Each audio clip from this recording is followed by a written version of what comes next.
बापूनगर के विधायक दिनेश कुशवाहा जी उपस्थित है। गुजरात के राजनीति में दिनेश कुशवाहा किसी परिचय का मोहताज नहीं है, तो आइए जानने की कोशिश करते हैं दिनेश जी की जर्नी। दिनेश जी, सबसे पहले आपका स्वागत है हमारे स्टूडियो में। 2010 में आपने पहली बार चुनाव में कॉर्पोरेशन में पार्षद के लिए खड़े हुए, उससे पहले तक की आपकी जर्नी क्या थी? जहाँ तक मेरा अंदाजा पॉलिटिकल कोई बैकग्राउंड आपके परिवार का था नहीं, फिर अचानक बीजेपी में कॉर्पोरेशन में कैसे खड़ा होना हुआ?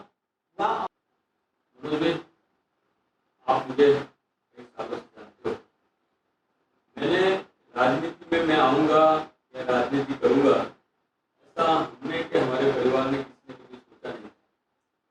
हम लोग अपने एक व्यापार करते थे, मैं एक जनरल स्टोर चलाया करता था और मैं अपने जीवन को, हमारा परिवार है, हम परिवार में सभी भाई बहन एक साथ में रहते थे।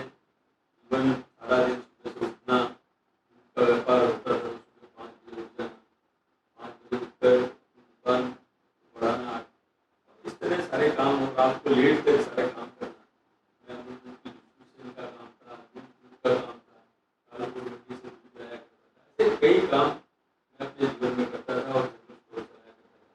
एक इलेक्ट्रिक की जय इलेक्ट्रिक के नाम से मैंने दुकान भी, इलेक्ट्रिक का भी व्यापार किया, स्टोरेज टंकी का व्यापार किया, ऐसे कई काम छोटे मोटे व्यापार किए। मैं मेरा व्यापार करते करते फिर मैंने अग्नि में ट्रांसपोर्टेशन का काम स्टार्ट किया। ऐसे जीवन का प्रवाह चल रहा था। 2007 में रखियाल सीट से वल्लभ भाई गोबर ने इलेक्शन लड़ने के लिए आए, तो सीट का नाम रखियाल था और उसी समय गोवर्धन भाई ने सीट गोवर्धन भाई की थी। गोवर्धन भाई हमेशा से हमारा लड़ा करते थे और उस सीट पर सामने गुरु भाई है। ऐसे दोनों पाटीदार समाज के लोग रखियाल सीट से लड़ने के लिए थे। उस समय मैं अपना एक जनरल स्टोर चलाया करता था। मेरे बड़े भाई साहब, उन्होंने महेश भाई कुशवाहा जी ने वल्लभ भाई के साथ में कई काम किए थे। जमीन का उनका व्यापार है, उस व्यापार के दरमियान उन्होंने उनसे परिचय होने की वजह से उस इलेक्शन में हम लोग राजकीय रूप से जब थोड़ा विशेष रूप से उसमें सम्मिलित हुए। हमारे परिवार के लोग, जय वीरेंद्र सिंह तोमर जी, हम सभी लोग मिलकर किस तरह भारतीय जनता पार्टी को, उस समय बहुत कश्मकश का माहौल था, किस तरह से वल्लभ भाई इस सीट को विजयी हों। और क्योंकि हमारी पहले से नंदलाल वाधवा यहाँ महापौर रहा करते थे, उनसे उनके छोटा उनका जो पुत्र है बड़ा राजू वाधवा, उनसे हमारे पारिवारिक रिलेशन होने की वजह से हम लोग वर्षों से, एक समय था मेरे दादा के समय गाय बछड़ा और ये कांग्रेस की मानसिकता थी। हरिश्चंद्र सिंह मेरे दादाजी वो कांग्रेस में माना करते, लेकिन उसके बाद मेरे बड़े भाई, हमारे पिताजी जनता दल में बिलीव करते थे। मोरारजी देसाई के विचारों से वो प्रभावित थे। उसके बाद में हमारे बड़े भैया ने भारतीय जनता पार्टी जैसे परिवर्तन हुआ। हमारे यहाँ एक जगदीश भाई रेहुआ एक मद्रासी परिवार रहता था, जगन्नाथ करके जो रहते थे, वो वहाँ सारंगपुर के पास मिल में अशोक भट्ट के साथ में वो सारा ये मजदूर नेता की तरह काम करते थे। उन्होंने समझा बुझा कर पहली बार मेरे दादा से भारतीय जनता पार्टी को वोट कराया था, मुझे अच्छे से याद है। इस तरह भारतीय जनता पार्टी के साथ जुड़कर, भारतीय जनता पार्टी के विचारों के साथ जुड़कर हमने हमारे इस विषय को आगे बढ़ाया और जीवन में कभी राजनीति करने का नहीं सोचा, लेकिन हमने हमारी विचारसरणी भारतीय जनता पार्टी के साथ बहुत वर्षों से, मेरे दादा के समय से हम लोगों ने भारतीय जनता पार्टी को समर्थन देना स्टार्ट किया। भारतीय जनता पार्टी के सामने यदि कोई भी इलेक्शन था, हम हमेशा भारतीय जनता पार्टी के समर्थक के रूप में 2007 में जो इलेक्शन हुआ उसमें उस अच्छे से वल्लभ भाई की जीत हुई। बहुत कश्मकश बड़ा इलेक्शन था। दिनेश भाई, 2010 की पहले की जो बात है और आपने अपने बिजनेस के बारे में बताया, थोड़ा सा आपका अभ्यास क्या है और कहाँ से आपने अपनी पढ़ाई की? मैं आपसे बता दूं कि मतलब मैं मेरे जीवन में नगर प्राथमिक शिक्षण समिति की जो कॉर्पोरेशन की स्कूलें होती हैं, हमारे घर के बिल्कुल सामने है। पहले जब मैं फर्स्ट में पढ़ता था तब रायपुर मिल के पास हिंदी शाला थी, मेरा वहाँ एडमिशन कराया गया। मैं फर्स्ट वहाँ पढ़ा, रायपुर मिल के पास जो नगर प्राथमिक शिक्षा समिति की जो स्कूल थी हिंदी शाला में, उसमें पढ़ा। उसके बाद में हमारे यहाँ बाल भवन के सामने, हमारे सोसाइटी कस्तूरबा नगर के सामने एक हिंदी मीडियम की स्कूल थी नगर प्राथमिक शिक्षा समिति की, मैं उसमें वहाँ से यहाँ ट्रांसफ़र किया गया। उसके बाद 2 से लेके और 7 कक्षा तक नगर प्राथमिक शिक्षा समिति में वहाँ अभ्यास किया। उसके बाद में मैं सेठ CL इंडिया स्कूल में पढ़ाई की मैंने। उसके बाद मैं 10th में एक विषय को लेकर रघुनाथ इंडिया स्कूल में कुछ दिनों के लिए मैंने ड्रॉप लिया। उसके बाद में रघुनाथ इंडिया स्कूल के बाद में मैं वहाँ से कड़ी सर्व विद्यालय में पढ़ाई के लिए गया। मैंने डिप्लोमा टेक्निकल का अभ्यास किया। मैं कहीं पे भी इस व्यवस्था में लोगों के साथ जुड़ के रहना, लोगों की बातें सुनना, ये मेरे बचपन से मेरे स्वभाव में था। यदि कोई व्यक्ति मेरे पास अपनी समस्या को लेके आता था तो गॉड गिफ्ट में मतलब मेरे को ऐसा था, मैं उस समस्या को देखता था, सुनता था और उनको मदद करने की मेरी वो भावना रहती थी और मैं उनको मदद करने का प्रयत्न करता। उसके बाद मैंने सर्व विद्यालय कड़ी से मेरा अभ्यास किया। मैंने 11th-12th साइंस कड़ी सर्व विद्यालय से किया। मैं 12th टेक्निकल के बाद में मैंने कोई विशेष अभ्यास नहीं किया। 12th टेक्निकल डिप्लोमा का मैंने अभ्यास करके उसके बाद में परिवार में ऐसी परिस्थिति हुई तो फिर मैंने पढ़ाई छोड़ दी। जब मैं 2010 में जब इलेक्शन लड़ने के लिए यहाँ आया, तो जब 2010 में इलेक्शन लड़ने के लिए आया तब कई लोगों ने बताया कि भाई आप अपनी जन्म पत्रिका देखो यार, आप ये राजकीय व्यवस्था में आ गए हो। मनोज मीणा करके हमारे परिचित हैं, उन्होंने किसी समय मेरे को वो रिलीफ रोड के सामने एक जोशी हैं उनके यहाँ ले गए थे, तो अपने हाथ से भी कुछ लिख के दिया करते थे। तो मैंने मेरे घर से उस जन्म पत्रिका को मंगाया कि भाई आप मंगाओ, आखिर उसमें क्या लिखा है, ऐसी क्या बात होती है। तो एक्चुअल में किसी ने उसको मंगाया, तो लोगों के आग्रह पर उसको घर से जन्म पत्रिका मंगाई। तो उसमें उन्होंने लिखा हुआ था कि आप कभी भी जीवन में राजकीय क्षेत्र में आओगे, ऐसा उन्होंने मुझे हैंड राइटिंग से अपने लिख कर दिया था। तो ये व्यवस्था में मैं जब 2010 का इलेक्शन आया तब राकेश भाई शाह जो है वो हमारे शहर के प्रमुख रहा करते थे और यहाँ अपने विधायक के रूप में वल्लभ भाई थे। तो वहाँ उनका कहना ऐसा था कि ये सीट का जो डिमोलेशन हुआ है और रखियाल सीट हुई है, ये सीट किसी भी संजोग में इस कंडीशन में भारतीय जनता पार्टी का फेवर नहीं है और इसमें आपको इसकी डिपॉजिट बचानी है। तो बड़े भाई से जब बात हुई तो मैंने बताया कि भाई राकेश भी GS का इलेक्शन लड़ा था, छोटा वाला विनय भी लड़ा था, ये सब राजकीय फील्ड में रहे हुए हैं अपने कॉलेज काल में। मैंने बड़े भाई से अपनी रिक्वेस्ट की थी कि आप इस व्यवस्था में मैं बिजनेस कर रहा हूँ, ये मुझसे छोटे हैं, अभी इन्होंने कोई जीवन का कोई विशेष काम स्टार्ट नहीं किया है, तो आप इनसे इलेक्शन लड़ने के लिए कहो और अपने सब परिवार में सब एक ही हैं, इनसे इलेक्शन लड़ेंगे। ये राकेश को बोला कि भाई आप राकेश, ऐसी हमारे घर में घटना गई चलती रही, पर भाई साहब का आग्रह था कि भाई इलेक्शन तो दिनेश तेरे को ही लड़ना पड़ेगा। उसके बाद में भाई साहब का विशेष आग्रह होने पर मैं उनके साथ में श्याम शिखर पर उनकी ऑफिस थी, वहाँ गया, उनके साथ बैठकर पजेरो गाड़ी उनकी हुआ करती थी, पजेरो गाड़ी में वो मुझे बिठा कर ले गए और खानपुर कार्यालय ले जाकर मुझे वहाँ राकेश भाई ये मैं आपके लिए उम्मीदवार लेके आया और आप इसको लड़ाओ। तो कुछ 10-15 दिन का समय था। उन्होंने मुझसे कहा कि आप एक काम करो कि ये सारी टीम आप अपने हिसाब से बना के लाओ, आपको जैसे लड़ना है ऐसे लड़ो। मेरा राजकीय कोई विशेष किसी से इतना लंबा परिचय नहीं था। एक दिनेश शाह करके राकेश का मित्र था, वो राजकीय क्षेत्र में था और वो इलेक्शन लड़ने के लिए मना कर रहा था। हमने सारी बातें की, उसके बाद में वो किसी वजह से वो भी तैयार हुआ। फिर पार्टी की ओर से नॉमिनेट किए गए हम लोग इलेक्शन लड़ने के लिए। उस समय 3 की पैनल हुआ करती थी, मैं, दिनेश शाह और उर्मिला बेन करके परमार, तो हम लोगों की तीनों की पैनल बनी। उसके बाद इलेक्शन कैसे लड़ा जाता है वो, और हमने उसी समय नक्की किया था कि हम जीतेंगे तो साथ में, हारेंगे तो साथ में, क्योंकि उस विषय में उस समय भी वोट डिवाइड करने के लिए जो व्यवस्था करनी होती है उस तरह की व्यवस्था की। कई लोगों को इलेक्शन लड़ाया गया, तो फिर भाई उस समय बहुत अच्छे राजकीय वर्चस्व वाले व्यक्ति थे। कई बार वो लगातार कांग्रेस से वो जीत रहे थे। राजकीय रूप से वो तौफीक भाई बहुत ही चतुर और बहुत ही समझदार थे। उन्होंने सारा व्यवस्था कर हम लोग उस समय बिल्कुल नए थे, हमको उसका कोई नॉलेज नहीं था किस तरह की। बहुत कम सीटों से उस समय आप लोग की पैनल हारी भी थी। मैं 316 वोटों से पराजित हुआ था लास्ट कैंडिडेट से। तो उस समय की जो बात थी, उस समय भारतीय जनता पार्टी की भी ऐसी उम्मीद नहीं थी कि ये सीट हम जीत जाएंगे। तो भारतीय जनता पार्टी की ओर से जब हम कोई सीट नहीं जीतने वाले तो उस पर कौन ध्यान देगा। महेश कछवाला ऐसे उस समय महामंत्री थे, चंद्र प्रकाश दवे, मैं अपने दर्शकों को बता दूं कि उस समय 316 वोट सर जो बता रहे हैं दिनेश जी की हारे थे। पहली बार चुनाव में खड़े थे, कोई अनुभव नहीं था, पूरी पैनल नहीं थी और रखियालकोट उस समय मुस्लिम वोटर यहाँ ज्यादा थे, कांग्रेस तर्की थे और लगातार कांग्रेस की पैनल यहाँ पर जीतती आ रही है। ऐसे मत क्षेत्र में इन्होंने पहली बार चुनावी युद्ध में इन्होंने अपना कदम रखा था और काफी अच्छी टक्कर कांग्रेस को इन्होंने दी थी।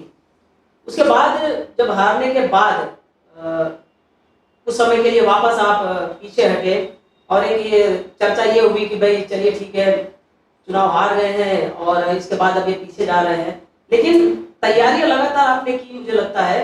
मैं आपसे बता दूं कि मतलब जब ये इलेक्शन में मैं पहली बार लड़ने आया तो थोड़ा बहुत एक्सपीरियंस दिनेश का था। दिनेश बड़ा दुखी हो रहा था, मुझे तो पता ही नहीं था पार्षद किसको बोलते, तो मैं तो उसमें उस समय भी उनसे हाथ मिला के बड़ा खुशी आया था।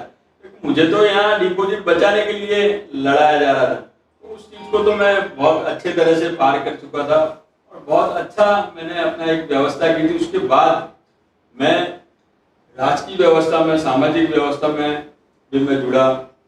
राजपूत विकास सेवा ट्रस्ट करके कई लोग आए, युवा लोगों ने मुझे उसका प्रमुख बनाया, राजपूत विकास सेवा ट्रस्ट का। ऐसे कई संगठनों से जुड़ने का मुझे मौका मिला। मैं उसके बाद में अपनी सारी जितनी भी व्यवस्थाएं हैं, मैं मेरे बिजनेस के साथ में राजकीय व्यवस्था रोज जैसे भी अपना काम खत्म होता था मैं मेरे कार्यालय पर बैठकर वहाँ कई जितने भी लोग आते थे उनके काम करने का प्रयत्न करता था। मैं पार्षद नहीं था, उसके बावजूद भी वो जो समय था तो रखियाल के जितने लोग थे उनके साथ में जुड़कर उनके दुख में सुख में हर जगह मैं उसमें रहता था। और वो व्यवस्था में उसके बाद में 2015 में जो सीट है वो रखियाल और सरसपुर मर्ज होने के बाद वहाँ एक अनामत सीट होने की वजह से 2-4 का फॉर्मूला आया और उसमें एक सीट अनामत हुई। तो वो अनामत होने की वजह से पार्टी की जो सिस्टम है उसमें मुझे टिकट से मैं वंचित रहा। उसके बाद में 2020 में फिर इलेक्शन आया और उस इलेक्शन से पहले मैंने अपनी व्यवस्था में काफी कुछ काम किया हुआ था। उसके बाद में काम तो मैं हमेशा से कर रहा था, पर पार्टी में आपको अच्छे से पता है कि भाई किसी न किसी को न्याय दिया जाता है, सभी को टिकट देना संभव नहीं है।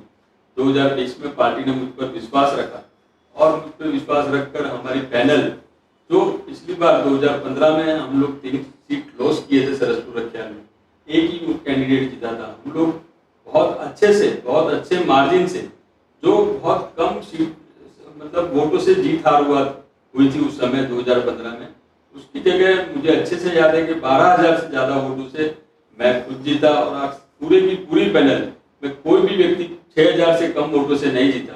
ऐसी बम्पर जीत के साथ हम लोगों ने 2020 का इलेक्शन लड़ा और बहुत अच्छे से हमने उसमें विजय प्राप्त किया। भारतीय जनता पार्टी ने जो हम पर विश्वास किया उसमें सभी लोगों ने मिलकर, सारे कार्यकर्ता ने उसमें अपना सब कुछ लगा है। क्योंकि हम यदि कहीं हारते हैं, यदि 2 कदम पीछे जाते हैं तो व्यक्ति 2 कदम पीछे जाकर के भी दौड़ अच्छे से लगाता है। तो जितने भी कार्यकर्ता थे सभी कार्यकर्ता का बहुत जबरदस्त हौसला था और हम लोगों ने कार्यकर्ताओं के दम पर 2020 का जो इलेक्शन लड़ा उसमें बहुत जंगी बहुमत से हम लोग जीते। मैं दर्शकों को बता दूं कि 2020 में जब कॉर्पोरेशन के चुनाव में दूसरी बार खड़े हुए, उससे पहले कोरोना काल चल रहा था। कोरोना काल में दिनेश कुशवाहा जी, इनके पूरे परिवार ने सरसपुर में जो आज वहां पर कार्यालय है भारतीय जनता पार्टी बापूनगर विधानसभा का, वहां पर रसोई शुरू की थी और लगातार 3 महीने वहां से तकरीबन 10 से 12,000 लोगों का भोजन वहां से रोज भेजा जाता था। साथ ही परप्रांतीय जो मजदूर थे उनको वतन भेजने के लिए, उनके गांव भेजने के लिए ट्रेनें भी चलाई गई थी और उसमें भी एक लंबी टीम इन्होंने तैयार की थी सेवा के लिए। सर, उस समय कितने मजदूरों को आप लोगों ने भेजा था? उस समय मुझे अच्छे से याद है कि सरकारी तंत्र में लोग काम करना ज्यादा पसंद नहीं करते थे। लोग वर्क फॉर होम की जो सिस्टम है वो कोरोना काल में ही आई थी।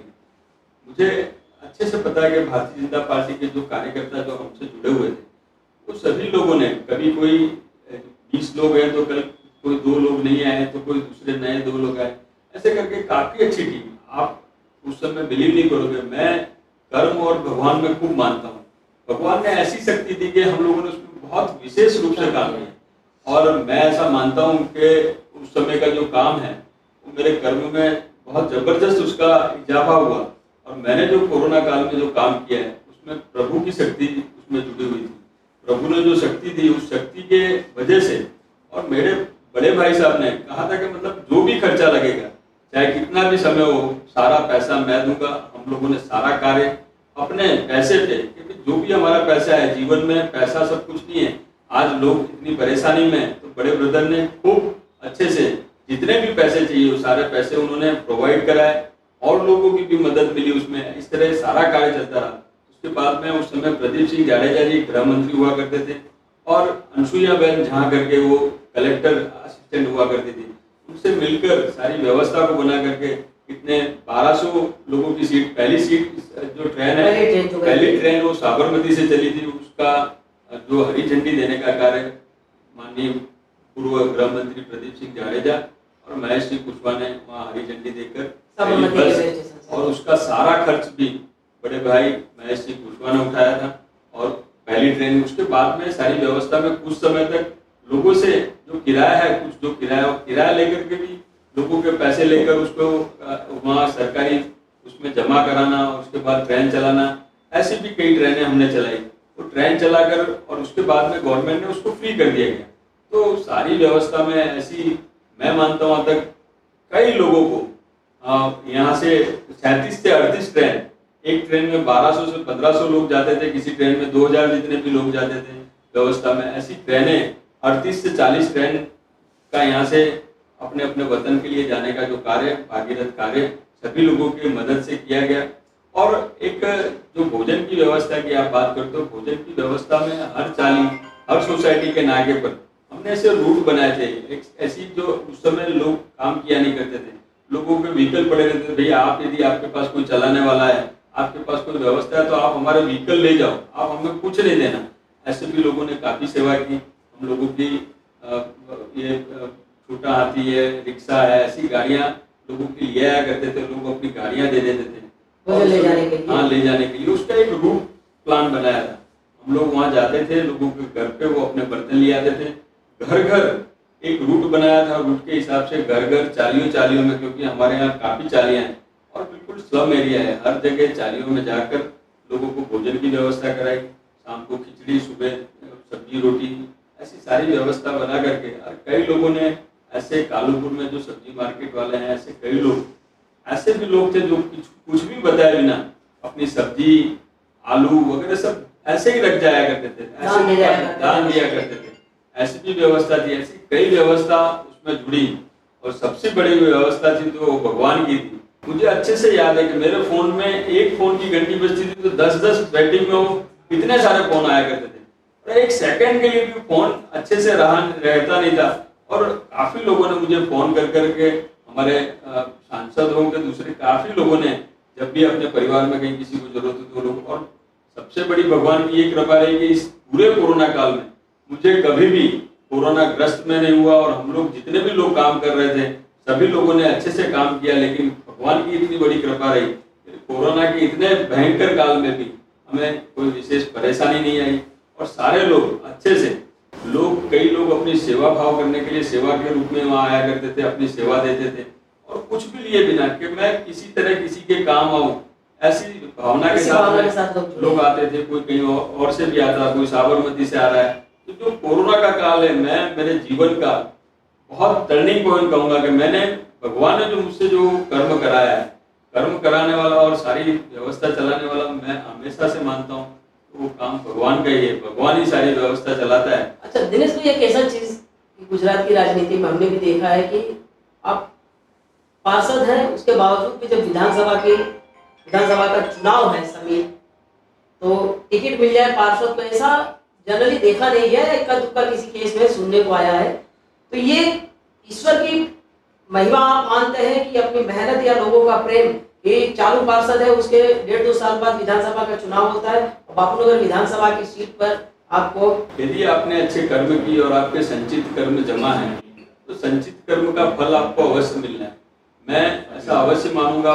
और यदि कर्म भी, यदि भगवान किसी जगह खड़े हैं, मैंने एक स्टोरी सुनी थी, एक मतलब किसी ने मुझे कहानी कही थी, मैं आपसे मनोज भैया बताऊंगा।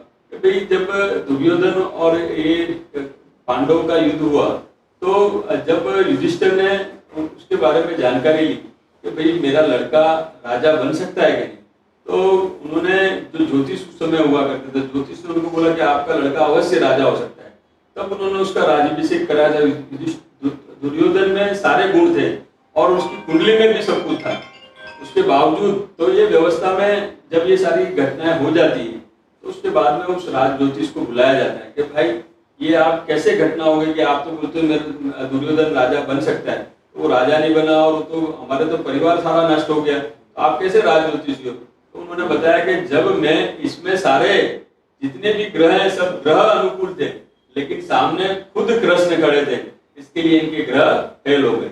जहां भगवान खड़े हो जाते हैं वहां सारे ग्रह फेल हो जाते हैं। ग्रह संचित कर्म का फल तो जरूर मिलता है, लेकिन यदि कहीं भगवान की कृपा होती है, यदि कोई व्यवस्था होती है, क्योंकि हमारा देश वर्षों से सनातन धर्म और इन सब चीजों को मानने वाला देश है। मैंने अभी कुछ ही दिनों पहले हमारे यहाँ भागवत का आयोजन वृंदावन में किया गया था, तो ऐसा कभी मौका नहीं लगा कि हम लोग सारा दिन बैठकर और सारी व्यवस्था में पूर्णतः भागवत सुने, लेकिन परिवार में ये फंक्शन था तो ये सारी चीजें मैं उसी में से मुझे ये ज्ञात हुई है। तो उस व्यवस्था में मैंने देखा कि भाई ये व्यवस्था जो जीवन की है, ये सारी व्यवस्था कर्म का तो फल मिलता ही है, लेकिन आप कोई व्यवस्था में कोई कर्म करते हो तो कर्म का भगवान जो फल देता है वो भगवान का फल है, वो अलौकिक है। और भगवान जो व्यवस्था में कहीं जुड़ते हैं तो उसमें कोई कर्म या कोई व्यवस्था नहीं चलती। संचित कर्म में जमा होते हुए भी आदमी उसको नहीं भोग सकता है, और यदि नहीं की और किसी प्रभु की कृपा होती तो उसको सब कुछ मिलता है। तो मैं इन सब चीजों में बिलीव करता हूँ और मैं अच्छे से ये बात को जानता हूँ कि जीवन में यदि तुमने अच्छे कर्म किए तो उसका फल तुम्हें अच्छा मिलना ही मिलना है।